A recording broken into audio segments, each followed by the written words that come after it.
नमस्कार मित्रों, मैं एस.वी. भारद्वाज। दोस्तों, आज हम मंगल की बात करेंगे। मित्र क्षेत्रीय मंगल हो रहा है, गुरु की राशि में 2 अप्रैल से प्रवेश कर जाएगा। मीन राशि में मंगल का गोचर कैसा रहता है आपको बता दें। जैसा कि आप देख रहे हैं, मंगल का संबंध शनि और सूर्य के साथ भी होगा।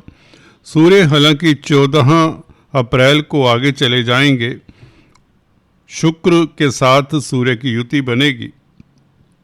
सूर्य उच्च के हो जाएंगे दोस्तों मेष राशि में, ये बहुत अच्छी स्थिति हो जाएगी।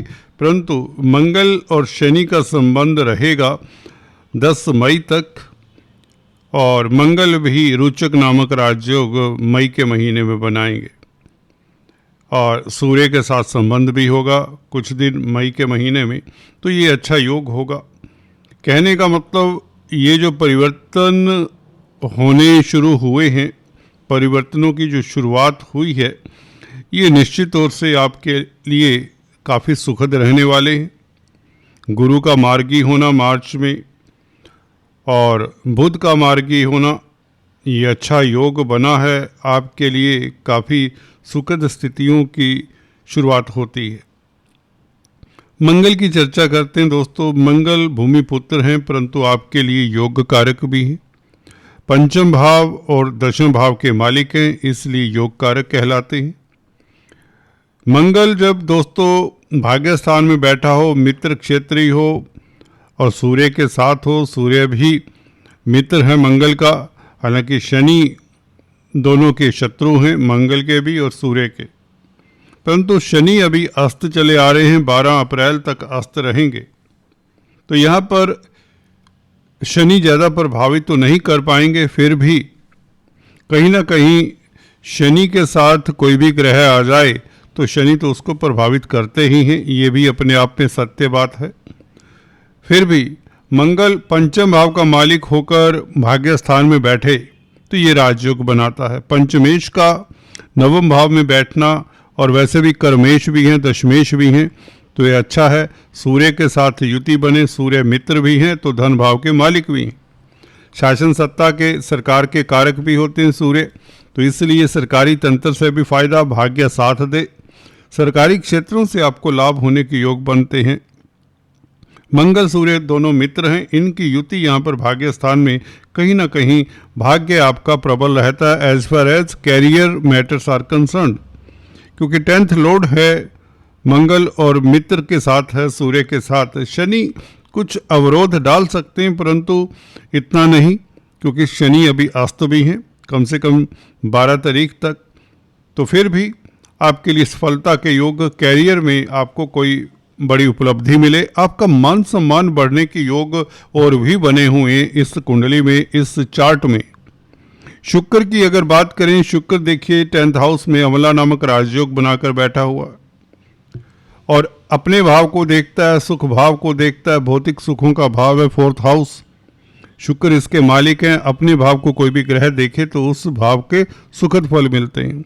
मंगल की दृष्टि अब 2 तारीख से इस सुख भाव के ऊपर रहेगी, ये अच्छा है, क्योंकि मंगल कर्म भाव के मालिक है। 10th लॉर्ड 4th हाउस को प्रभावित करें, जो कि 5th लॉर्ड भी हैं मंगल। 5th लॉर्ड का प्रभाव 4th हाउस के ऊपर, और साथ ही गुरु का भी प्रभाव है जो कि भाग्य स्थान का मालिक है। तो भाग्येश, कर्मेश, पंचमेश और चतुर्थेश सभी का प्रभाव 4th हाउस के ऊपर रहेगा 2 अप्रैल से, जैसे ही मंगल की यहाँ पर स्थिति होती है भाग्य स्थान में। फिर से रिपीट कर दूं दोस्तों, ये बहुत बड़ा राजयोग है। शुक्र का प्रभाव जो कि चतुर्थेश है, मंगल का प्रभाव चतुर्थ भाव के ऊपर रहेगा जो कि पंचमेश दशमेश है, और भाग्येश गुरु का प्रभाव चतुर्थ भाव के ऊपर है ही, जो कि मार्गी हो चुके हैं इस मार्च के महीने से। तो अप्रैल के महीने में स्थितियां 4th हाउस को लेकर बहुत सुखद रहेंगी, जहाँ पर 2 बड़े शुभ ग्रह गुरु और शुक्र का प्रभाव होगा, ये अच्छा रहेगा। 19 अप्रैल तक कम से कम शुक्र 4th हाउस को प्रभावित करते रहेंगे। तो दोस्तों, चतुर्थ भाव पब्लिक का भी है, तो पब्लिक में प्रतिष्ठा बढ़ने के योग, मातृ सुख मिले, जमीन जायदाद का सुख मिले, और मानसिक बल में वृद्धि हो। आप मानसिक रूप से ज़्यादा सुखी रहेंगे। 100 बात की एक बात, आपकी कोई मनोकामना पूर्ण होती है। घर में मांगलिक कार्य के योग, क्वालिटी टाइम आपका घर परिवार के साथ बीतता है। डोमेस्टिक लाइफ आपका अच्छा रहता है। अगर विदेश सेटल्ड हैं तो अपने घर परिवार, अपने जन्म स्थान पर आने का मौका मिलता है। मंगल का ये प्रभाव और गुरु का प्रभाव ये बताता है, शुक्र का प्रभाव भी इसी ओर इशारा करता है। तो आपको मातृपक्ष की, मदरलैंड की याद आएगी अगर आप विदेश सेटल्ड हैं, घर से दूर हैं।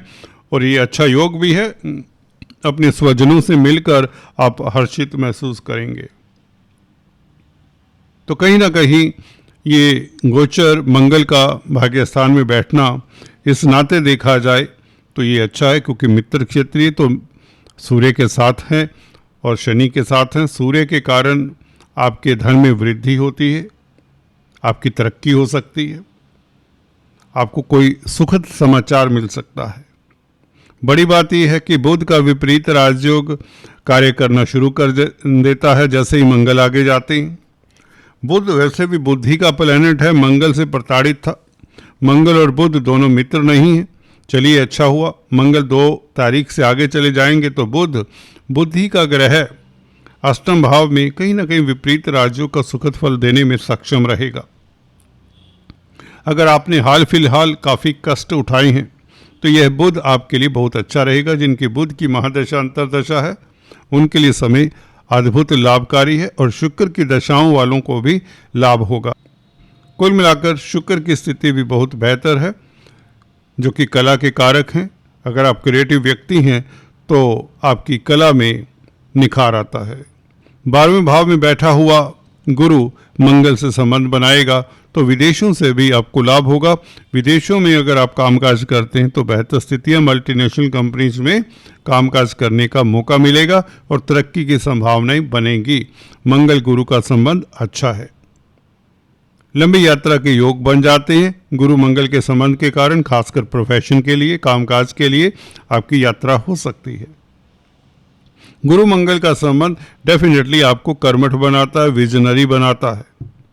मंगल क्योंकि कर्म भाव के मालिक हैं, जिससे आपके कर्म में निखार आता है, आपके कैरियर में निखार आता। कहीं तो कामकाज के हालात बेहतर रहेंगे, रोजमर्रा की आमदन बढ़ेगी क्योंकि शनि सप्तम भाव के भी मालिक है। धनेश सूर्य के साथ तो हैं ही। पार्टनरशिप से भी धन आने के योग बनते हैं। एक्सपोर्ट इंपोर्ट के कार्यों से भी लाभ के योग बन जाते हैं। हालांकि शनि अष्टम भाव के भी मालिक है। यदा कदा जरूरत से ज़्यादा किसी के ऊपर बिलीव ना करें। कोई बड़ा कॉन्ट्रैक्ट साइन करने से पहले डिटेल में उसे पढ़ें, अच्छा रहेगा। हालांकि बुध अच्छी स्थिति में आ चुके हैं तो कॉन्ट्रैक्ट साइन करते हुए आपको लाभ ही होगा। किसी भी डील के सिरे चढ़ने से आप प्रफुल्लित महसूस करेंगे इस अवधि में, क्योंकि बुध फ्री हो जाते हैं मंगल से। बुध व्यापार के कारक है तो व्यापार में स्थितियां अनुकूल होंगी। दाम्पत्य जीवन आपका सुखद ही रहेगा। लव लाइफ आपका बेहतर ही रहेगा, क्योंकि पंचमेश का भाग्यस्थान में बैठना ये बहुत अच्छा। स्पेकुलेशन की स्थितियां बेहतर होती हैं।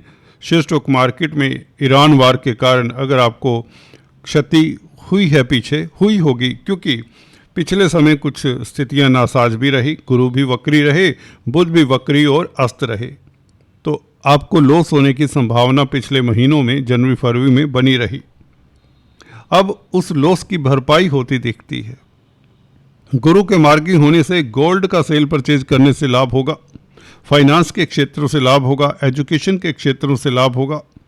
जमीन जायदाद प्रॉपर्टी के क्षेत्रों से लाभ होगा। अगर कॉलोनाइजर्स हैं, बिल्डर्स हैं, लैंड का सेल परचेज करने का कामकाज करते हैं तो बेहतर स्थितियां रहेंगी। और शुक्र से संबंधित कामकाज करते हैं, अगर कॉस्मेटिक्स, रेडीमेड गारमेंट्स इत्यादि का या कला से संबंध है आपका, तो बहुत बेहतर समय। प्रॉपर्टी में फंसा हुआ पैसा भी आपका कहीं ना कहीं निकलने के योग बनते हैं। प्रॉपर्टी संबंधित जो दुविधा है वह दूर होती है, क्योंकि मंगल भूमि पुत्र है, 4th हाउस को देखता है। 4th हाउस आपकी जमीन जायदाद का होता है, पेरेंटल प्रॉपर्टी का होता है। पेरेंटल प्रॉपर्टी के विवाद में भी आपको सफलता मिलती है। अगर कोई विवाद है तो उसमें आप कामयाब होते हैं। शनि का 12 अप्रैल से 13 अप्रैल से उदय हो जाना, छठे भाव को देखना शनि का दशम दृष्टि से, तो कोर्ट कचहरी में भी आपको राहत मिलने के योग शनि बना देता है जैसे ही शनि उदय होता है।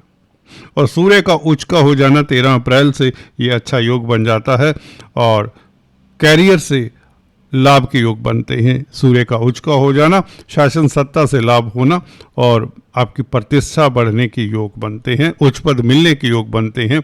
ये मंगल और गुरु का गोचर, मंगल गुरु और सूर्य का गोचर आपके लिए सुखद हो चला है, तो ये आपके लिए राजयोग कारक है।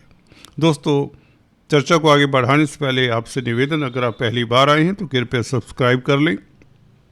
अगर आप काफ़ी समय से इस चैनल को देख रहे हैं परंतु अभी तक सब्सक्राइब नहीं किया तो आपसे भी निवेदन है, कृपया सब्सक्राइब करते हुए बेल आइकन दबा दें। दोस्तों, हम अक्सर आपको बताते आए हैं, जब भी कोई ग्रह जो बेनिफिक ग्रह होता है और योग कारक हो, तो यह अगर मित्र क्षेत्रीय हो, केंद्र त्रिकोण में हो, तो बहुत अच्छा फल देता है। मंगल की स्थिति यही हो रही है। एक तो मित्र क्षेत्रीय हो रहा है 2 अप्रैल से, योग कारक भी है और मित्र क्षेत्रीय के साथ साथ सूर्य के साथ है।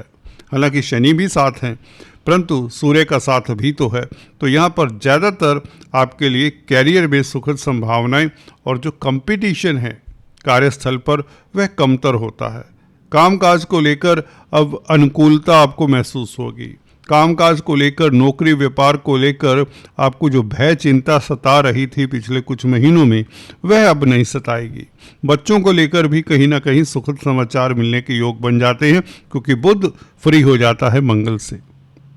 बुध कम्युनिकेशन के कारक हैं। बुध कम्युनिकेशन के कारक है। अगर आप पर चांस जर्नलिस्ट हैं, पत्रकार हैं, तो आपको सफलता मिलती है, आपका नाम होता है। आप जो लिखते हैं उसकी लोग सराहना करते हैं। बुध 12वें भाव का मालिक होकर अष्टम भाव में बैठा है, तो ये विपरीत राजयोग आपके लिए अद्भुत रहेगा, कहीं ना कहीं आपको लाभ होगा। कुल मिलाकर आज इतना ही। Thanks for watching this video. अपना ख्याल रखिए। Thank you so much. Thank you.